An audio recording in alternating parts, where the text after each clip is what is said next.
আপনারা সবাই জানেন যে আমাদের সিপিআইএম, আপনারা লক্ষ্য করেছেন আমরা সিপিআইএম এর পক্ষ থেকেই আজকে বেরিয়েছি।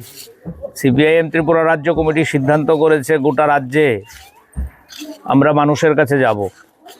যদিও আমরা মানুষের পাশেই 12 মাস থাকার চেষ্টা করি আমাদের সাধ্য অনুযায়ী। আমাদের সিদ্ধান্ত মতো আমরা মানুষের কাছে প্রচার অভিযানে যাচ্ছি একটা লিফলেট নিয়ে। লিফলেটের যে বিষয়বস্তু সেটা হচ্ছে, আপনারা জানেন আমাদের দেশের মধ্যে গরিব মানুষের একটাই সাংবিধানিক রাইট ছিল, এবং এটাও অনেক লড়াই করে আমাদের যখন ইউপিএ সরকার ছিল দেশের মধ্যে বামপন্থীদের সমর্থনে অনেক লড়াই করে আমরা এই কাজের অধিকার, যেটাকে আমরা এমজিএন রেগা বলতাম, এই এমজিএন রেগা ছিল। কিন্তু দেশের নরেন্দ্র মোদীর নেতৃত্বে বিজেপি সরকার মানুষের উপর নানান কায়দায় যে আক্রমণ, তার মধ্যে এই সময়ের মধ্যে ভয়ানক আক্রমণ নামিয়ে এনেছে এই এমজিএন রেগা তুলে দেওয়া।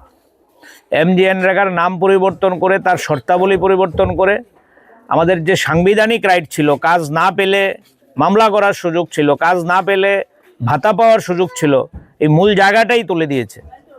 আমরা এই লিফলেট নিয়ে আজকে বেরিয়েছি।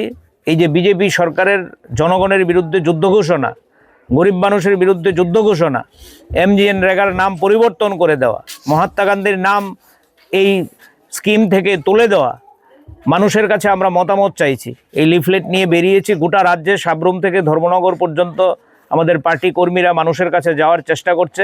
আজকে সিপিআইএম পূর্ব আগরতলা অঞ্চল কমিটির এই যে দক্ষিণ চন্দ্রপুর এলাকা, এখানে এসছি, সঙ্গে আছেন আমাদের, লক্ষ্য করছেন আমাদের পার্টির কেন্দ্রীয় কমিটির সদস্যরা, উনিও ঘর থেকে বেরিয়ে এসছেন।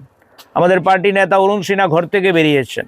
আমরা আলোচনা করেছি যে পার্টির রাজ্য সম্পাদক থেকে শুরু করে আমাদের ব্রাঞ্চ স্তরের যারা আছে, শাখা